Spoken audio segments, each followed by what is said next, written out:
For OCR, it's called the Gibbons experience. Ninja Warrior, floating monkey bars.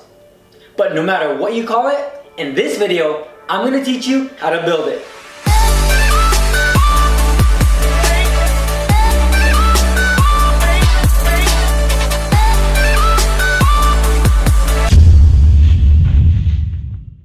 Hey, what's up and welcome back to the Ninja Life. I'm Darren Perez and I'm here to help you overcome obstacles. On this channel, we provide you with training tips and ninja related product reviews. So if this sounds like something that interests you, consider subscribing. The floating monkey bars were first introduced at the Pittsburgh City Finals of American Ninja Warrior Season 7.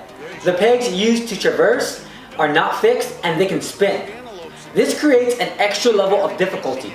Personally, I had the hardest time trying to overcome this obstacle. Building the forearm strength to hold on to a spinning peg with one arm is not an easy task.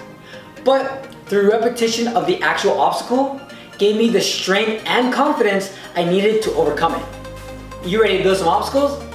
Let's get started. So the first thing we'll need is a drill, some drill bits, a Torx bit, a measuring tape, a measuring square, a pencil, a saw, a hammer, a punch, a clamp, a sander, some sandpaper, a screwdriver, something to help turn the eye bolts, and a 1 3/8 inch hole saw. As for our materials, we'll need a 2x4 by 96 inches. This is just enough to give us a pair of the floating monkey bars. A 1 1/4 inch dowel with at least 20 inches. Construction screws, 4 4-inch eye bolts, and wood glue. I'll put a detailed list of the materials we need down in the description, so be sure to check that out. I'll also put a timestamp so you can come back to this portion of the video once you've gone out and bought all your materials. Now that we have our materials, let's get started. First thing we're going to do is to make our cradles. Measure out 5 1/4 inches and mark. Then go back and measure 2 5/8 inch and mark the center, which is 1 3/4 inch. Punch and use your hole saw to cut through.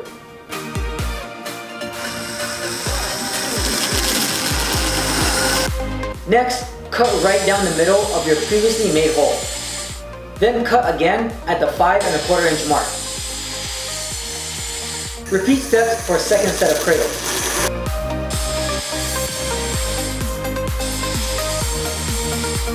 Now, we're going to cut out the legs. Measure out 9 inches and cut. And repeat until you have a total of 4 9-inch legs.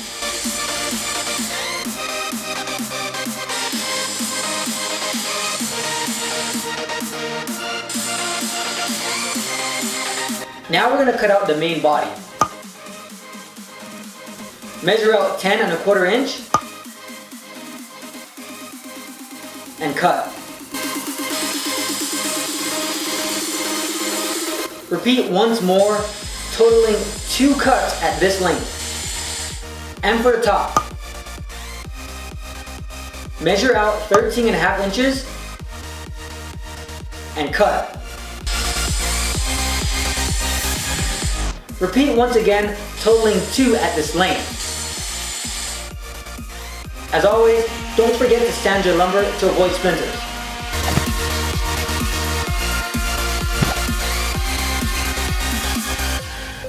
It's time to begin our assembly. First, we're going to attach the cradles to the legs. Personally, I like to preset the screws in the lumber before trying to align it to its mating surface. It makes it easier to deal with. I measure 3/4 inch away from each edge.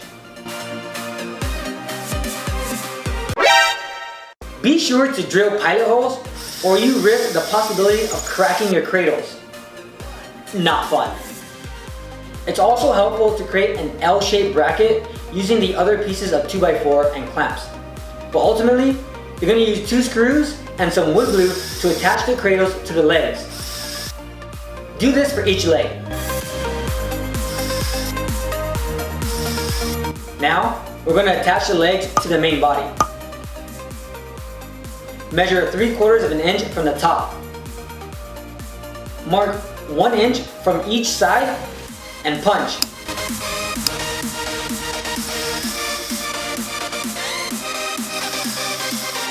Do this for each leg.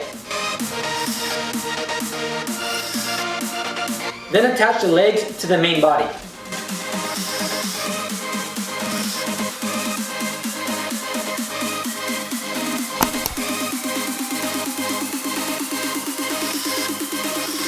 Place the main body upside down on the top piece. Center and add a screw down the middle of the main body. For the eyebolt placement, measure 3 inches from each side and mark the center at 1 3/4 of an inch. Make your pilot hole and screw in the eyebolts. And finally, to make the pegs, simply mark out 9 3/4 of an inch and cut.